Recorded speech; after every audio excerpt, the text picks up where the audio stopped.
Hola chicas, buenas tardes, ¿cómo están? Bueno, acá inaugurando nuevas formas de cursar. Esperamos con Lola que la estén pasando de la mejor manera posible. Son tiempos súper difíciles. En estos días nos estuvimos preguntando con Lola cómo continuar una cursada no presencial, donde más allá de mostrarle o de hacerles trabajar con ciertos materiales, un poco intervenir con algunas cuestiones que podrían no solo agilizar la lectura, sino agilizar la comprensión y no es porque ustedes no puedan comprender esa lectura, sino porque la interpretación mediada por especialistas del tema siempre va a estar más cerca de lo que los autores quisieron plantear o o de la perspectiva teórica desde la cual están parados los autores. Pensamos que este video era necesario para que sigan avanzando en la lectura. ¿Y por qué es necesario? Porque a partir de la primera actividad que hicimos, que estaba vinculada con que ustedes se pongan, eh, vuelvan a su trayectoria escolar y relaten algunas situaciones de esa trayectoria, a partir de ahí nosotros podríamos empezar a avanzar con la lectura eh, de los distintos materiales bibliográficos elegidos y bueno, y ahí un poco analizar por dónde viene esta cuestión de la educación física y si hay distintos modos de enseñar la educación física.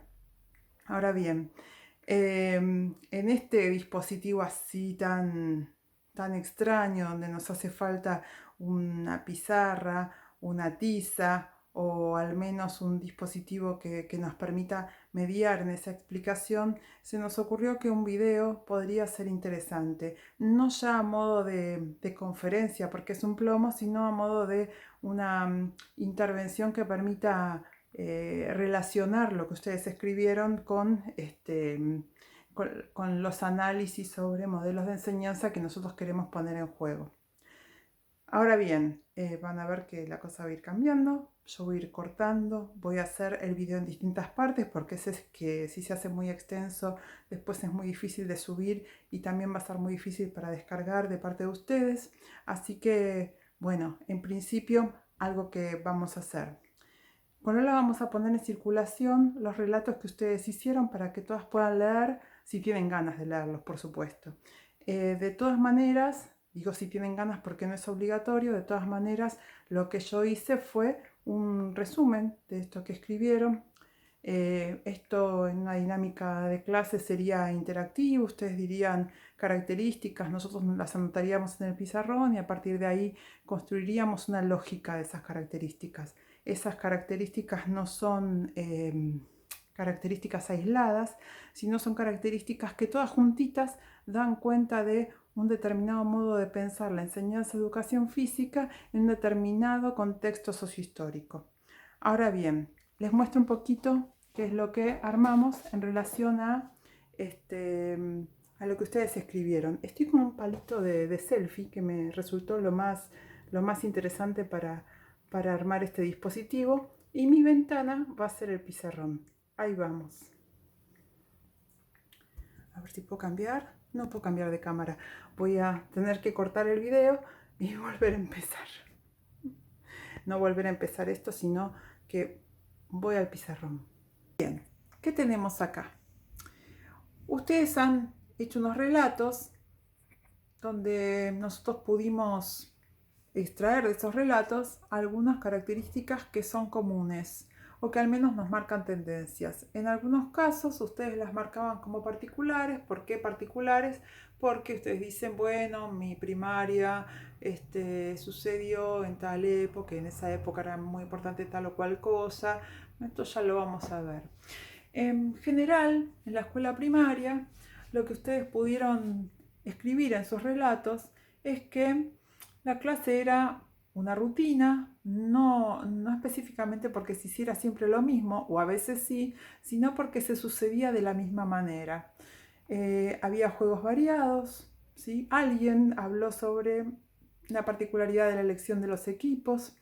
que esos juegos variados eran generalmente competitivos, el gallito ciego, las manchas, el quemado, etcétera. Que luego había ejercicios físicos en muchos casos, abdominales, flexiones, burpees. Es muy interesante que un par de ustedes haya señalado el término burpee, que es un término bien específico, que esos movimientos eran esquemáticos, estandarizados, que aparecía el correr como el entrar en calor. Luego, a partir de sexto grado, alguien cita la aparición del deporte, luego alguien más los nombra así, el softball aparece por ahí. Y también dan cuenta en varias oportunidades de que la primaria estaba más basada en el disfrute, en la diversión y en el profe que hacía chistes. Nenes y nenas mezclados, luego separados. Cuando decimos luego estamos diciendo a partir de sexto, séptimo grado. Aparece la figura del silbato como un elemento que utiliza el docente en sus clases o que utilizaba el docente en sus clases. Alguien habló de tener asma y tener restricciones para la actividad física. Se habló de la simpatía y el buen trato, está vinculado también con los chistes, el momento de disfrute y diversión de parte de los docentes. También hicieron mención a los interbandos, a los campamentos, a elementos tales como las bolsitas, las sogas, las pelotas, etc. Y la vuelta a la calma como un momento de la clase. En la primaria, alguien mencionó la diferencia entre horas cátedra en relación con las horas reloj de secundaria, eso ya lo vamos a explicar. No es particular de cada escuela, sino que es un modelo de distribución de las horas que trascendía la escuela en particular. Arriba en primaria dice Mundial 78 porque alguien hace mención a esto, ya vamos a ver ahí, lo vamos a dejar como interrogante para más adelante. ¿Sí? Nadie mira la suciedad de mi ventana, les pido por favor. Ahora vamos a la secundaria. En la secundaria, muy interesante ese planteo de en mi secundaria se trabajaba sobre la idea de cuerpo y mente, o estas dos dimensiones estaban consideradas, dado que al ingreso de la escuela había un cartel que decía mens sana in corpore sano, también lo vamos a ver eso. Alguien habla de la fiesta de la educación física, del aprendizaje de los reglamentos, de los ejercicios físicos más basados en lo cardio y la fuerza. Ahí hay mucho de terminología de gimnasio que empieza a aparecer entre ustedes, a pesar de que en su trayectoria seguramente esa terminología no se utilizaba. Aparecen los deportes, nadie mencionó si eran deportes elegidos o deportes impuestos. El profe, alguien se queja diciendo que el profe quería ganar todos los torneos que asistían a torneos de eliminación directa, que las clases eran más aburridas, que había más entrenamiento, que alguien habla sobre la profe que tenía un problema y ese problema era el sobrepeso, la evaluación como una instancia para superar la marca propia. Una frase del nunca fui seleccionada, otra característica de la secundaria, el contraturno, las horas reloj y la existencia del SAF como posibilidad para no tener la clase de educación física. Chicas y varones separados, clase con sus momentos de entrada en calor, la parte de ejercicios propios del aprendizaje del deporte y para finalizar el juego. Un elemento que atraviesa lo que ustedes van planteando está vinculado con la exigencia y luego alguien habla del uniforme de educación física, la pollera y de la diferencia entre hombre, profesor varón para los varones y profesora mujer para las mujeres. Básicamente esto es la caracterización de la educación física en primaria y secundaria que nos dieron ustedes. ¿Sí?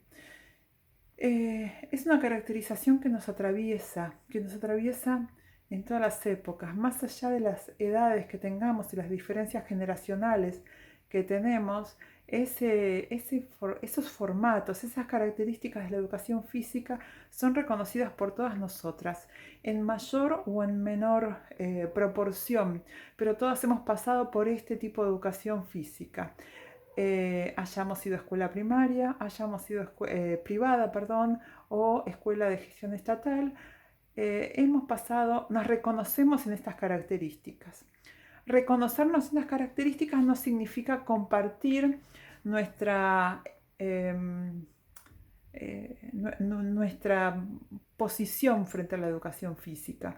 Algunas con estas características nos sentimos muy bien en ese tipo de práctica, otras nos sentimos muy mal en ese tipo de práctica también. Y acá vamos a analizar qué pasaba y por qué este tipo de práctica. Me olvidé de mencionar el test de Cooper ahí en secundaria.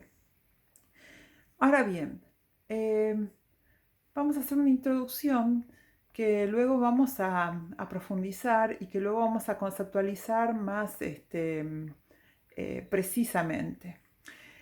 Una primera cuestión que deberíamos decir, yo voy a mover este palito de la selfie para intentar escribir algunas cuestiones. Una primera cuestión que deberíamos decir es que la educación física aparece en la escuela a partir de la sanción de la Ley 1420, esto es en el año 1884. Es decir, que la educación física aparece apenas se constituye el sistema educativo moderno, el sistema educativo argentino moderno.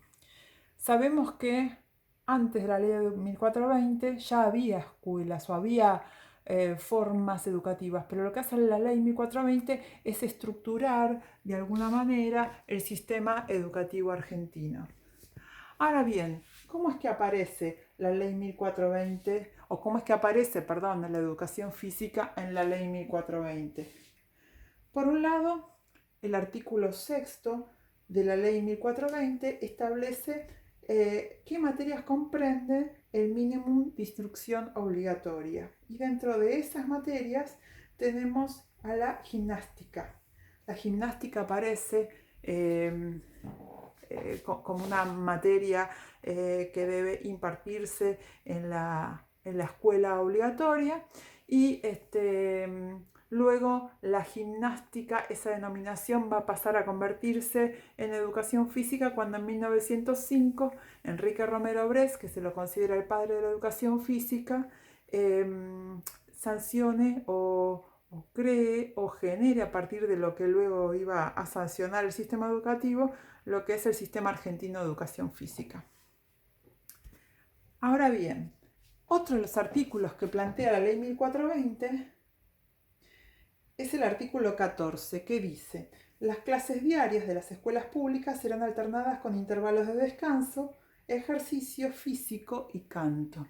Ahí es interesante ver cómo se plantea un posicionamiento,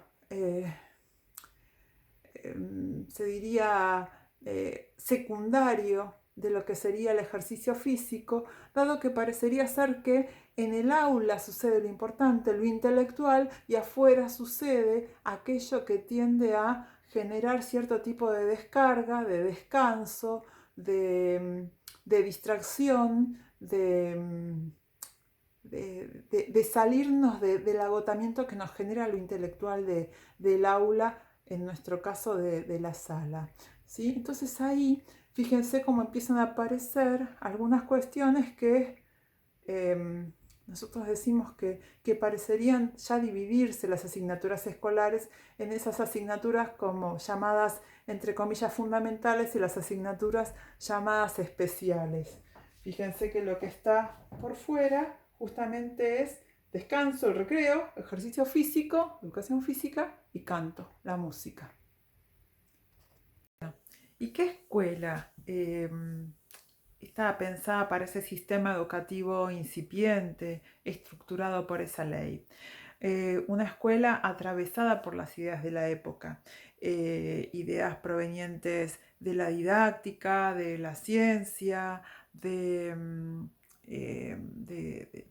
cómo se esperaba que los niños aprendieran con una concepción de infancia particular. Y ahora bien, vamos a ver un poquito cómo esas ideas influyeron en ese espacio curricular que fue la educación física. Eh, en primer término, tenemos que decir que nos encontramos frente a una escuela positivista. Positivista, ¿por qué? Porque esas eran las ideas que circulaban en la sociedad en ese momento acerca de la ciencia. Entonces, la escuela, como debía hacer que niños y niñas aprendieran lo más rápido posible, todos a la vez, eh, y de la manera más eficiente posible, entonces tenían que los métodos que se utilizaban para que ellos aprendieran eran métodos que implicaban que todo lo que se aprendiera, todo lo que se enseñara fuera científicamente comprobable. Es decir, no se podían aplicar estrategias particulares, sino que el método era uno para plantear determinados tipos de temas a aprender.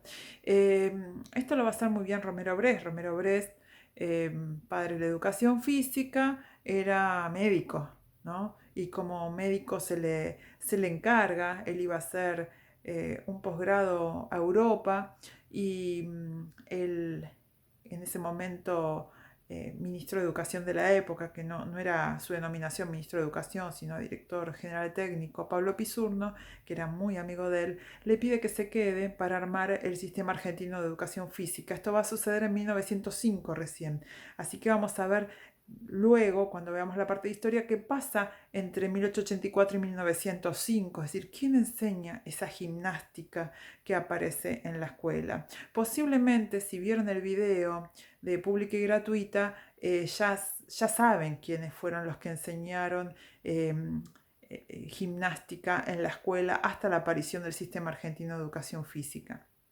Ahora bien, lo que hizo Romero Brest con su sistema argentino es decir, para enseñar esto se debe aplicar determinado método y aplicando determinado método comprobamos que esto que enseñamos, ¿sí?, mejora determinada capacidad en los niños y las niñas, ¿sí? Esto era un poco el planteo de los higienistas de la época, ¿no?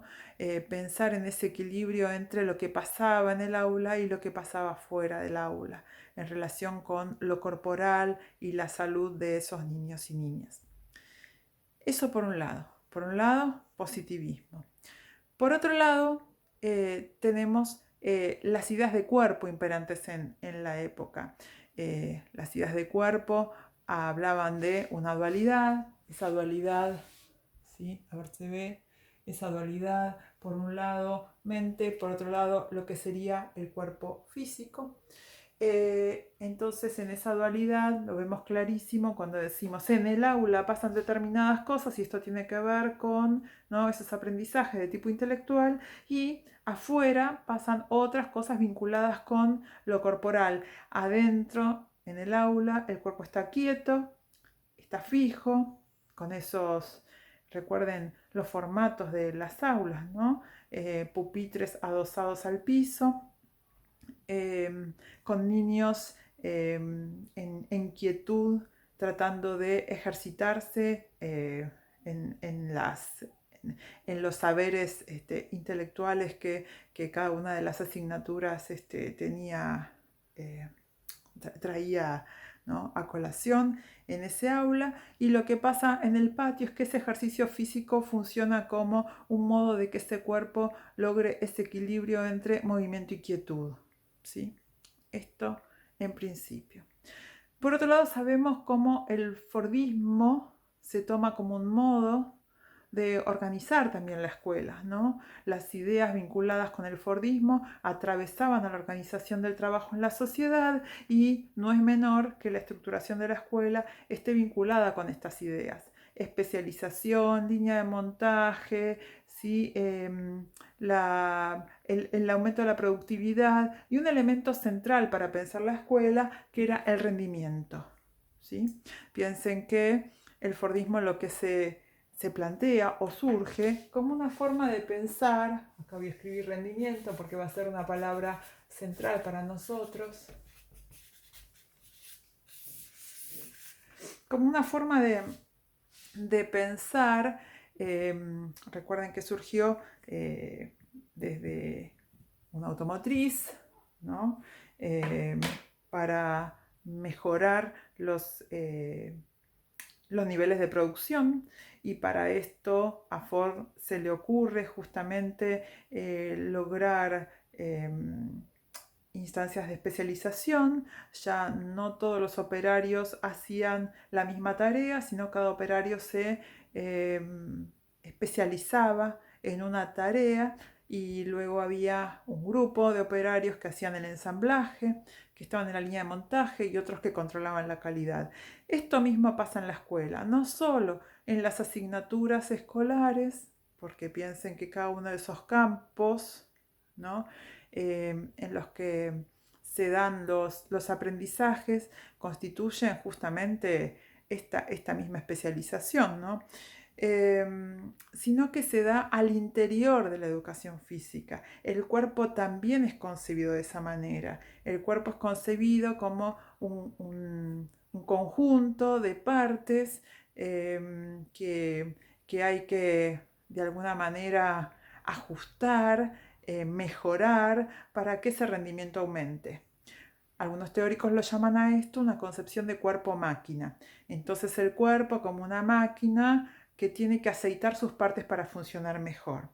Ahí podemos encontrar que en la educación física esto se da claramente cuando decimos: hay que hacer abdominales, hay que hacer espinales, hay que hacer flexiones de rodillas, hay que hacer flexo-extensiones de brazos, y después de ahí pasamos a aprender determinados modos de lanzar la pelota. Estamos diciendo que hay que poner en funcionamiento de la manera más eficiente posible ese cuerpo para que luego esté en condiciones ¿sí?, de hacer mejor determinado ejercicio. El rendimiento va a ser central porque sobre el rendimiento se monta el paradigma más tradicional de la educación física. Entonces, si se monta sobre el rendimiento, estamos pensando que lo que necesitamos para que ese individuo rinda, y decimos bien individuo, rinda, es en primer término, un cuerpo, un X, un X cuerpo, ¿sí? Un cuerpo particular. Ese cuerpo debe ser especialmente apto. Y cuando decimos un X cuerpo, también estamos diciendo que es un cuerpo que la escuela espera de determinada manera. Porque no todos los cuerpos son aceptados por la escuela. Si no, piensen qué pasa cuando incorporamos a niños y niñas con alguna discapacidad, ¿sí? ¿No? Estamos hablando de escuelas en la actualidad que integran, ya sabemos de qué manera integran, eso lo vamos a charlar en los encuentros presenciales, pero pensemos en la escuela más tradicional. La escuela más tradicional nunca estuvo preparada para la discapacidad. De hecho, actualmente o hace unos años atrás tuvieron que empezar a poner rampas, o tuvieron que empezar a plantear la idea de adecuaciones curriculares, o de dejar el ingreso a acompañantes terapéuticos. Pero la escuela común, estaba pensada para cuerpos normalizados, entre comillas, para cuerpos que al menos tuvieran todas sus partes, así dicho crudamente. Entonces, ahora bien, la educación física esperaba ese cuerpo, y la educación física siempre evaluó en términos de aptitud o no aptitud, ¿sí? Entonces, en la escuela primaria había quienes participaban más, quienes participaban menos en función de estas cuestiones, y en la escuela secundaria estaban los que participaban y los que no participaban. Estaban los que podían eximirse si tenían algún problema vinculado con la salud o alguna cuestión particular, ya sean federados, o que trabajaban o que estaban a distancia de la escuela, pero esencialmente podían eximirse de las clases y dentro de la misma clase había un parámetro que daba cuenta de quién estaba apto y quién no estaba apto. Ese parámetro lo daban, en primer lugar, los procesos de selección. Los procesos de selección tanto para formar parte de un equipo como para formar parte de un grupo de determinado deporte. Y por otro lado, las evaluaciones. ¿Sí? Las evaluaciones nos decían que si yo hacía determinada cantidad de abdominales, quedaba bajo la línea o sobre la línea de lo esperado. Y si estaba bajo la línea de lo esperado, tenía que volver a repetir hasta que no esté en esa línea, no iba a estar aprobada. Fíjense cómo los estándares de rendimiento son los que marcan las posibilidades de estar o no estar dentro de esos parámetros. Y una vez que estoy ahí, puedo ser seleccionado o no para integrar los equipos. Y si integro los equipos, integro los espacios que tienen mayor rendimiento. ¿Sí? Si bien muchos profesores y profesoras han establecido estrategias posibles para que todos participen, algunas de esas estrategias fueron un poco estrategias ficcionadas. Esto es, participan todos. Vos sos el aguatero, vos llevas el tanteador del equipo, vos sos el planillero, vos jugás. Vos venís a alentar porque sos tan importante como el que juega. Entonces esas estrategias de subsidiariedad también marcan en algún punto cuál es el cuerpo apto y el cuerpo deseable para una buena práctica y cuál es el que no lo es. Entonces, estas cuestiones vinculadas con las concepciones de cuerpo en el currículum son centrales a la hora de pensar la escuela.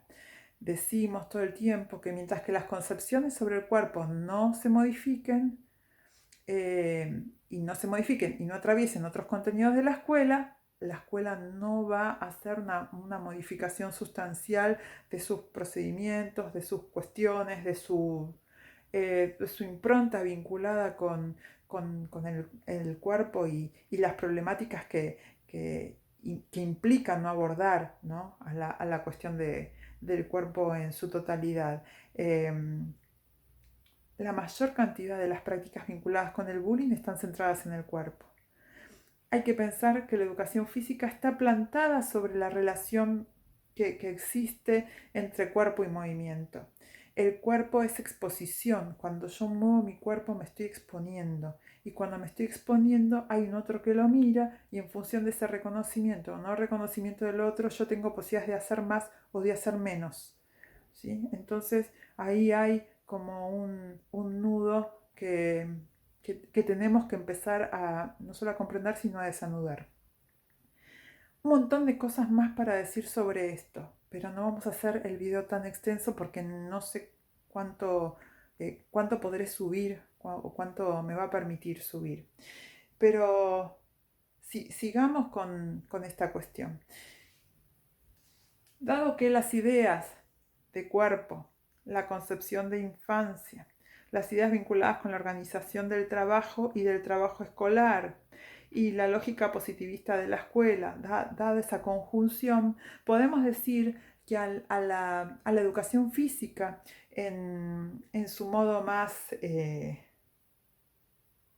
originario, ¿sí? Original de origen, la atravesó una dimensión que es la dimensión biológica, donde el cuerpo es una entidad meramente biológica.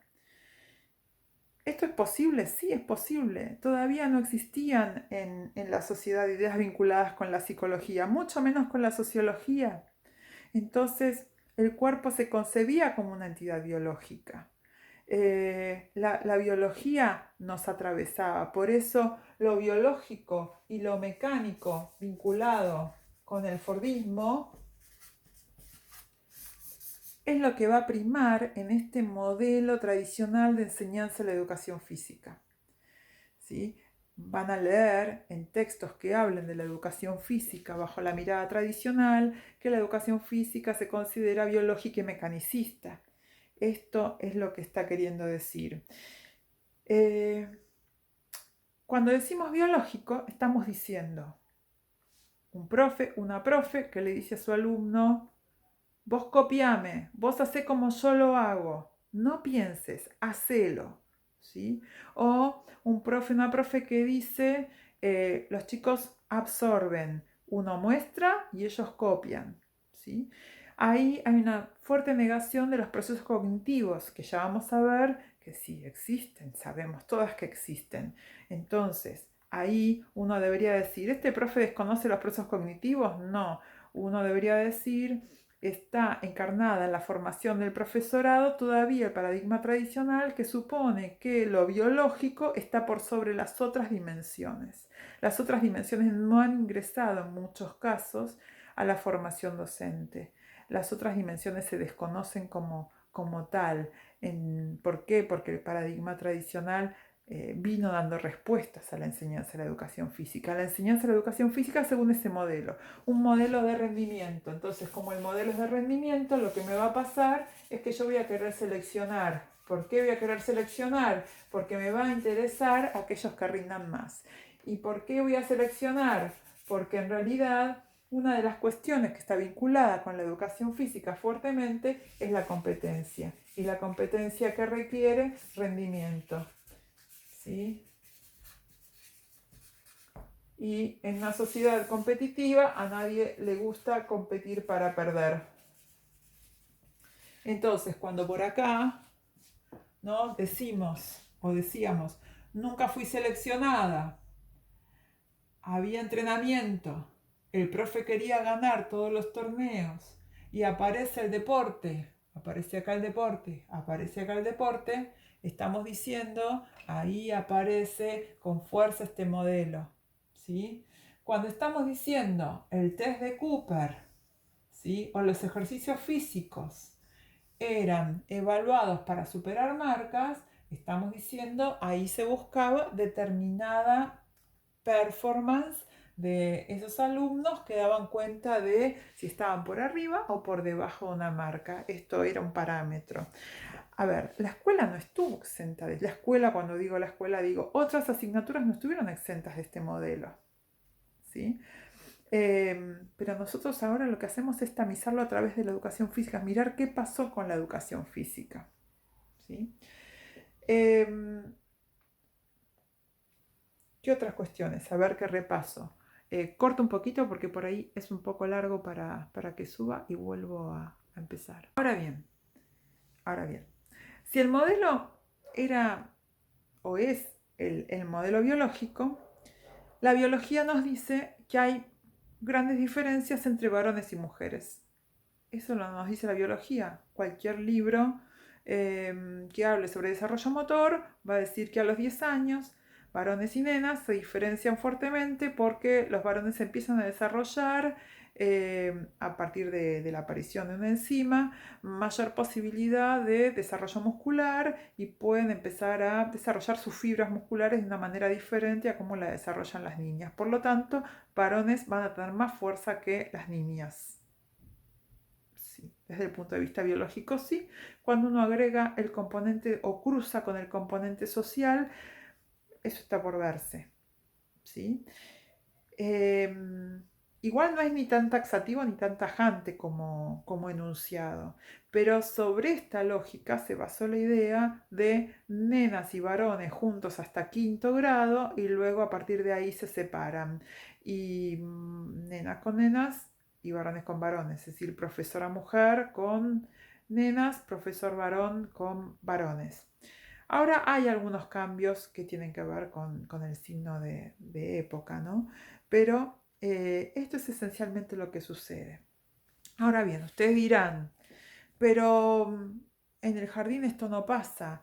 Bueno, yo las invito cuando volvamos a nuestros espacios educativos, que empiecen a observar cómo se da adentro de cada clase de educación física estas cuestiones en términos de currículum oculto. cuando se les dice a las nenas que hagan algo y a los varones que hagan otra cosa, cuando se les pide a las nenas que bailen y a los varones que jueguen al fútbol, ¿sí? Cuando se dicen frases como las nenas son más prolijitas y los varones son unos brutos. Hay un montón de frases que están vinculadas con el currículum oculto que traen a colación esta idea. Piensen entonces que hay un profesor de educación física centrado en la formación meramente biológica, ¿sí? Entonces, estas cuestiones que son de índole social están difíciles. Digo, están difíciles, ya después analizaremos qué pasa en la formación docente actual, pero tienen que ver con un paradigma de época. Por eso ustedes dirán, a veces nos juntaban, tuvimos una profe que nos juntaba, o estábamos mezclados, o estábamos separados. Empiezan a mirar en qué edad sucedía cada una de estas cosas. Otra de las cuestiones para mirar, y ya intento ir cerrando, son los momentos de la clase. Momentos de la clase, entrada en calor, ¿sí? Parte principal y vuelta a la calma. Algunas de ustedes dicen, en la parte principal nos enseñaban ejercicios que estaban vinculados con la práctica del deporte. Sí, muy bien. Fíjense qué interesante. En los libros de didáctica, es más, uno de ellos se vende mucho actualmente y plantea justamente el modelo de enseñanza más tradicional. Se dice que la clase debe armarse según la curva de fatiga. Y la curva de fatiga indica que, a ver, me voy a sentar, a ver si me mejor, que si este fuera el minuto 0 de la clase y este fuera el minuto 40 de la clase, la curva de fatiga debe darse de la siguiente manera. Acá hablamos de pulsaciones. Fíjense, el libro de didáctica que dice la clase debe armarse según la curva de fatiga. ¿Sí? Entonces dice, deberá haber un aumento gradual de las pulsaciones, luego una meseta y luego una baja de las mismas. Esto coincidiría más o menos en el minuto 10-15. ¿Sí? Y acá tenemos unos 10 minutos antes de que termine, en el minuto 30 deberíamos empezar con lo que sería la vuelta a la calma. Entonces dice, este es el tiempo de entrada en calor, esta es la parte principal y esta es la vuelta a la calma. Es decir, parecería ser que cuando tengo una meseta de pulsaciones estoy más preparada para que se produzca la enseñanza y el aprendizaje. Mientras tanto, este es un momento de poner el cuerpo en condiciones y este es un momento de bajar las pulsaciones para volver a la calma.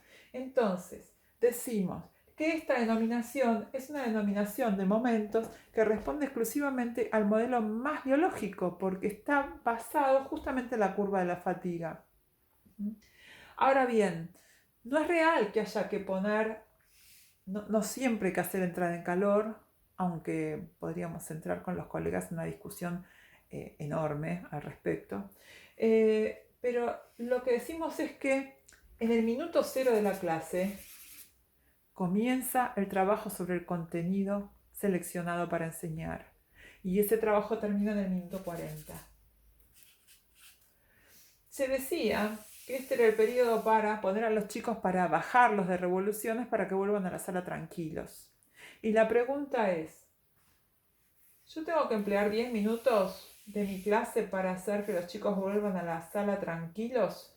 Cuando en realidad necesito 40 minutos para enseñar el contenido que debo enseñar. Después pondremos en cuestión esto. Yo les pido que me hagan acordar de poner en cuestión esto, ¿sí? No nos vamos a explayar hoy en esta cuestión, pero esto está vinculado exclusivamente a ese modelo mecanicista y biológico. Esta división de modelos de la clase es claramente mecanicista y biológica. Ahora bien, ¿qué concepciones de aprendizaje tenía esta escuela, la originaria, la escuela que nos dejó como legado ese modelo del que nos cuesta bastante salir? El aprendizaje en educación física se da según la lógica conductista, ¿no? Donde aprendizaje es relación, estímulo-respuesta, ¿sí? Entonces, ese aprendizaje se da por una asociación estímulo-respuesta. Tengo las manos ocupadas, pero si hiciéramos, a ver si puedo, si hiciéramos, a ver si no se me cae, si yo hiciera esto,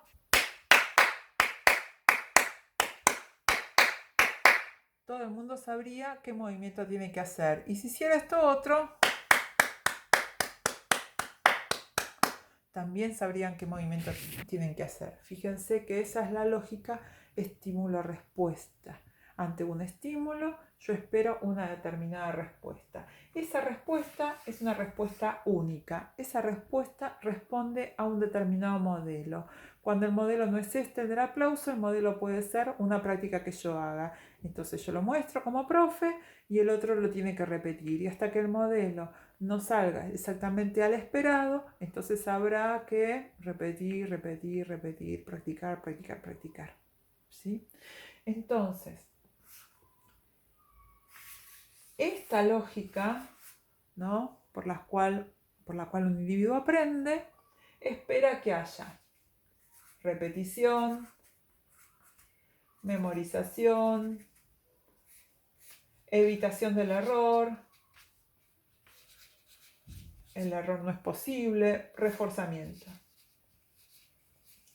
Esto es todo lo que pasaba en esas clases de educación física que describimos. ¿Sí? Repetición, memorización. Entonces, ¿cómo aprendíamos los juegos en primaria? ¿Cómo aprendíamos a jugar al quemado? ¿Lo aprendíamos de una vez? ¿Jugábamos una clase y en la segunda clase mejorábamos? ¿O jugábamos todas las clases del año? ¿Y qué era lo que sucedía? Primer clase del año aprendí a jugar al quemado, segunda clase del año jugaba, tercer clase del año jugaba, cuarta clase del año jugaba y así hasta fin de año. ¿Cómo aprendía? Por repetición. ¿Cómo aprendía a jugar al quemado? Por repetición. ¿Aprendían todos lo mismo? No, cada uno aprendía lo que podía. Entonces, si yo tenía miedo a la pelota, aprendía a salir rápido. Entonces entraba y para no quedarme mucho tiempo en el juego, porque eso me daba mucha tensión, salía rápido. Entonces, ¿todos aprendían a jugar mejor al quemado o todos aprendían determinadas estrategias para jugar al quemado como mejor les pintara? ¿Sí? Entonces, pensemos esto, ¿sí? Los aprendizajes, más allá del disfrute y más allá de la libertad que parecían proponer, eran aprendizajes de este tipo, eran estrategias pensadas bajo esta misma lógica. ¿Sí? Ahora bien, el silbato es un elemento así que todo el mundo describe como algo que aparece permanentemente. El silbato no es ni más ni menos que esta lógica de estímulo-respuesta ante ¿no? ante una determinada cuestión. Suena el silbato, sobre esa cuestión yo me detengo, ¿no? y funciono en relación a lo que me digan después del silbato. Hablaremos del silbato si quieren, más adelante, pero este elemento que parecería caracterizar al profe de educación física, porque siempre que veo a alguien que tiene un silbato colgado, digo, es un profe de educación física. Esta cuestión la podemos trabajar un poquito más adelante, pero queda enunciada como un elemento que forma parte. Por último, hablar del rol docente. El rol docente como docente que es modelo, docente que todo tiene que hacerlo y si no puede hacerlo, entonces tiene que buscar a alguien que le sirva de modelo para. El aprendizaje está mediado por la copia y la repetición, nunca por los procesos de comprensión. Justamente ¿por qué? Porque no hay reconocimiento de procesos cognitivos. ¿Sí? El conductismo dice, se aprende por la conducta observable y la conducta observable es lo que yo veo que el otro hace. ¿Sí? Por eso la discusión acerca de cómo valorar el proceso, ¿no? Cuando acá es tan fuerte lo observable. ¿Sí? Y la evaluación está más vinculada para rendir. Terminando, yo voy a dejar abiertas algunos interrogantes. Cada una de las prácticas escolares está pensada para formar un determinado sujeto. La pregunta es, ¿qué sujeto forma este tipo de práctica? ¿Sí? Pensemos que aún en la actualidad todavía estas características siguen vigentes. Los modos de enseñar se dan de esta manera, esencialmente, ¿eh? Estamos generalizando, claramente, estamos generalizando. Pero los modos de enseñar se dan de esta manera. Entonces, ¿qué sujeto promueve este modo de práctica? ¿Promueve un sujeto obediente o promueve un sujeto autónomo? Como primera cuestión. Y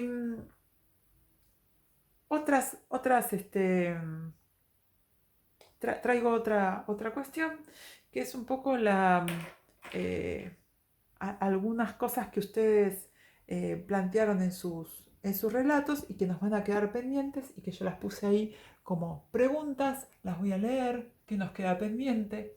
¿La educación física a la salida de la dictadura fue distinta o fue la misma? Los ejercicios que hacíamos ahora y están de moda. ¿Sí? Alguna de ustedes dice, nosotros hacíamos ejercicios con cierta normalidad que ahora están de moda. Vamos a preguntarnos por qué razón esos ejercicios están de moda y si es que alguien descubrió la pólvora ahora o qué es lo que sucedió antes con esos ejercicios. Por otro lado, la idea de profes exigentes, buenos, que escuchan, relación entre esas características y la enseñanza. Alguien dice, ya entendí que había algo por lo que yo no aprendía, yo era zurda. Vamos a ver qué implicancias tiene eso y cómo se plantea la lógica de la homogeneización en la clase. Y por otro lado, vamos a trabajar sobre la idea, yo me voy a llevar este escrito para el primer encuentro presencial, la idea de, el problema es que la profe tenía sobrepeso. Vamos a ver si eso es un problema o si estamos montados en una representación vinculada con que hay un determinado estereotipo corporal para un profesor de educación física, profesor, profesora de educación física. Vamos a pensar en eso. Bien, hasta acá una introducción que intentó revisar estas cuestiones propias de los relatos. Los trabajos prácticos están bien. Algunas de ustedes le faltan algunos cuadros. Recuerden que era un cuadro de Eisenstein y Odo, un cuadro de Arnold capítulo 1, otro cuadro de Arnold la parte 2. Y luego había que hacerle preguntas a los textos. Una sola de ustedes nos mandó preguntas a los textos. Esas preguntas son sumamente interesantes para nosotras. Vamos a seguir avanzando sobre eso. Eh, bueno, ahora vamos a mandarles estos videos en varias partecitas. Según yo fui cortando, no creo que pueda compaginar en uno solo. Y a continuación les vamos a mandar alguna tareita más. Sería interesante que ustedes den su opinión acerca de las dudas que les quedaron del video o si algo, bueno, este intercambio que no nos podemos dar en este momento, nos interesaría que se dé por mail, que ustedes nos envíen algo. Bueno, beso grande, cuídense mucho, nos estamos viendo.